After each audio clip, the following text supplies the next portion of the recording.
নমস্কার আমার প্রিয় বন্ধুরা, আজ চলে এলাম আরও একটা ব্লগ ভিডিও নিয়ে তোমাদের সাথে শেয়ার করতে। তো আজকে দেখতেই পাচ্ছ ভিডিওটা কিন্তু সকাল থেকেই শুরু করেছি। আর এটা কিন্তু আমাদের বাড়ি না, এটা হচ্ছে আমি পুজো দিতে এসেছি। অ্যাকচুয়ালি আমার ছেলের হাম হয়েছিল কিছুদিন আগে, তো প্রায় এক সপ্তাহ কেটে গিয়েছে। আর আজকে পুজো দিতে এসেছি শীতলা মায়ের মন্দিরে। তো আজকে তোমাদের সেই ভিডিওটা শেয়ার করলাম। শীতলা মায়ের সমস্ত কিছু মানে যেগুলো লাগে পুজো দিতে সেগুলো সব নিয়ে এসেছি। তো এবার তোমার সাথে শেয়ার করে নিই সেইটা মানে কী নিয়ে এসেছি শীতলা মায়ের জন্য। তো এখানে দেখতে পাচ্ছ সিঁদুর রয়েছে, এছাড়া রয়েছে আলতা, আর রয়েছে ধূপ, এছাড়া সমস্ত কিছুই নিয়ে এসেছি শীতলা মাকে পুজো দিয়ে দেবো বলে। যে অলরেডি কাকিমা মানে ভাবুন ঠাকুরই বলো পুজো দিচ্ছে। আর ছেলেটা এখন অনেকটাই সুস্থ রয়েছে, প্রায় এক সপ্তাহ কেটে গিয়েছে। আর ছেলেটা অনেকটা সুস্থ হয়ে গিয়েতে তারপরে পুজো দিতে চলে গেছিলাম আজকে। তাই তোমার সাথে সেই দৃশ্যটা তুলে ধরলাম। এখানে অনেক রকম ঠাকুর রয়েছে, দেখতেই পাচ্ছ। আমাদের মা এখান থেকেই কিন্তু যায়, মানে কারো বাড়িতে ডাকলে সেক্ষেত্রে। আমাদের বাড়িতে গিয়েছিল এর আগে, তখন আমি এই চ্যানেলটা খুলিনি, সেই জন্য তোমার সাথে শেয়ার করিনি। তো আজকে মায়ের মন্দিরে এসেছি সকাল সকাল, তাই ভাবলাম এই সুন্দর দৃশ্যটা তোমার সাথে শেয়ার করে নিই। তো দেখতেই পাচ্ছ আমাদের মাকে, খুব সুন্দর বলতে গেলে মা সবারই সুন্দর হয় সব জায়গায়। যাই হোক বন্ধুরা, পুজো কিন্তু দেওয়া কমপ্লিট হয়ে গিয়েছে। এই দেখো এখানে কিন্তু নিম পাতা বাটা রয়েছে। এই যে এটা না এখানেই বেটে নিয়েছি, মানে বাড়ি থেকে বেটে আনিনি, এখানেই বেটে নিয়ে বাদবাকি পুজোটা করে দিয়েছে কাকিমা। এবার আমি চলে এলাম বাড়িতে।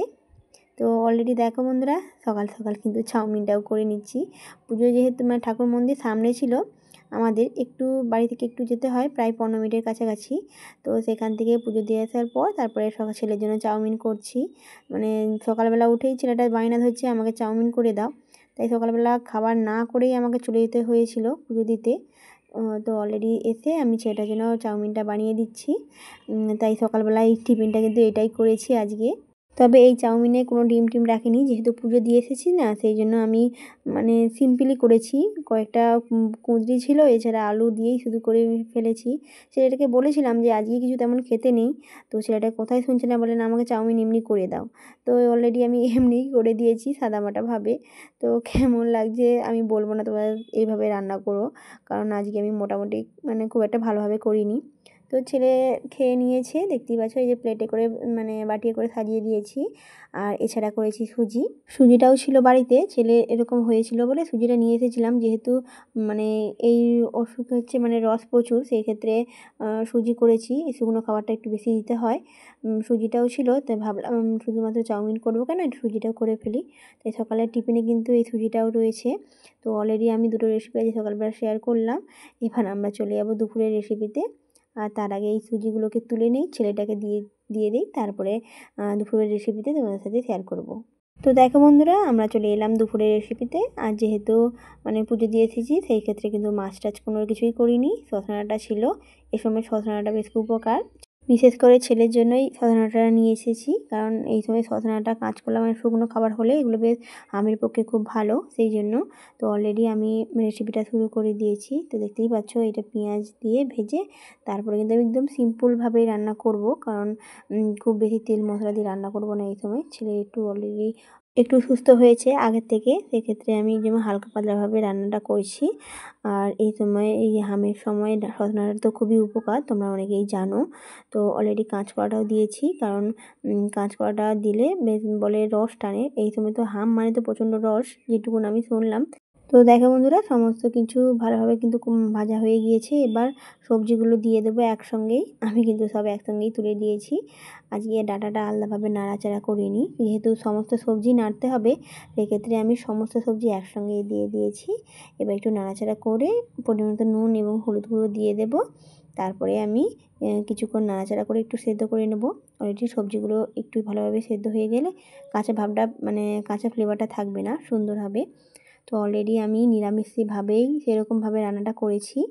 তো অলরেডি মাছটা আমি রান্না করিনি আজকে কোনো রকম, জাস্ট এই তরকারিটা করেছি, এছাড়া একটু ডাল করেছি, ব্যাস এই কয়েকটা রেসিপি আমি করেছি। আর ডালের রেসিপি তোমার সাথে শেয়ার করলাম না তাই। তো অলরেডি কিন্তু আমার রেসিপিটা প্রায় সেদ্ধ হয়ে গিয়েছে অনেকটাই, কিছুক্ষণ চাপা দিয়ে দিয়েছিলাম। এবার মশলাটা দিয়ে দেবো। এখানে রয়েছে আদা বাটা আর জিরে বাটা, শুধুমাত্র দুটো মশলা দিয়ে কিন্তু রেসিপিটা বানিয়েছি। এবার মশলাটা দিয়ে তারপরে কিছুক্ষণ মশলার সঙ্গে এভাবে সবজিটা কষিয়ে নেব কিছুক্ষণ। বাস কষিয়ে নেওয়ার পর কিছুক্ষণ নাড়াচাড়া করে তারপরে কিন্তু আমি জলটা দিয়ে দেবো। তো অলরেডি কিন্তু প্রায় রেসিপি কিন্তু প্রায় কমপ্লিট। শুধুমাত্র জল দিয়ে সিদ্ধ করলেই রেসিপি কিন্তু কমপ্লিট। আজ কিন্তু সিম্পলভাবে একদম রান্না করলাম, যেহেতু ছেলে অসুস্থ তাই। তো তোমাদের কাছে কেমন লেগেছে ভিডিওটি তোমরা কিন্তু কমেন্টে জানিও বন্ধুরা। আর যদি ভালো লাগে তাহলে অবশ্যই লাইক আর সাবস্ক্রাইব করে দিও, আর শেয়ার করতে কিন্তু ভুলো না। তো অলরেডি আমার কষানো কিন্তু প্রায় কমপ্লিট। এবার আমি জলটা দিয়ে দেব। তো অলরেডি আমি পরিমাণ মতো জলটা দিয়ে দেবো, সেদ্ধটা হবে সেরকম মাপে জলটা দিয়ে এবার কিছুক্ষণ নাড়াচাড়া করে নেব। একটু জল দিয়ে দিয়েছি প্রথমে, তারপর একটু বেশি করে জলটা দেব যাতে সবজিগুলোকে ভালোভাবে সেদ্ধ হয়ে যায়। সেরকমভাবে জলটা দিয়ে কিছুক্ষণ সেদ্ধ করে নেব। তো অলরেডি কিন্তু আমার জল দেওয়া প্রায় কমপ্লিট। আর কাঁচকলাতে একটু জল বেশি করে লাগে, সেক্ষেত্রে একটু জলটা বেশি করে দিয়েছি, কারণ ঝোল তুলে নেওয়ার পরেও কিন্তু কাঁচকলা জল টানে, সেক্ষেত্রে একটু বেশি করে জল দিতে হয়। তো অলরেডি আমার কিন্তু প্রায় কমপ্লিট। তো দেখতেই পাচ্ছ তো রেসিপিটা কিন্তু প্রায় কমপ্লিট হয়ে গিয়েছে। এবার কিন্তু আমি তুলে নেব। বাস কমপ্লিট আজকে কিন্তু এই রেসিপিটা। তো দেখতেই পাচ্ছ বন্ধুরা রেসিপি কিন্তু তুলে নিয়েছি একদম সাদামাটাভাবে। কাঁচকলা দিয়ে শসা ডাঁটার রেসিপিটি বানিয়ে ফেললাম। তো কেমন লেগেছে আজকের এই রেসিপিগুলো তোমরা কিন্তু জানিও। এছাড়া আর কি করলাম সেগুলো শেয়ার করে নিই। এছাড়া রয়েছে কাঁচকলা ভাজা, ছেলের জন্যই করেছি। আর কয়েকটা পটল ছিল, সেগুলো ভেজে নিয়েছি। তো এছাড়া এই রেসিপিগুলো রয়েছে, আর সাথে ডাল রয়েছে। ডালটা তোমাদের সাথে শেয়ার করলাম না। তো অলরেডি কিন্তু আমি এই কটা রেসিপি আজকে বানালাম। তো কেমন লেগেছে ভিডিওটি তোমরা কিন্তু কমেন্টে জানিও। আর যদি ভালো লাগে তাহলে অবশ্যই একটা লাইক আর সাবস্ক্রাইব করে আমার সঙ্গে থেকো। ধন্যবাদ বন্ধুরা, ভিডিওটি দেখার জন্য অসংখ্য ধন্যবাদ। আজকের মতো এখানেই, আবার দেখাবে পরবর্তীটা ব্লগ ভিডিওতে। ধন্যবাদ।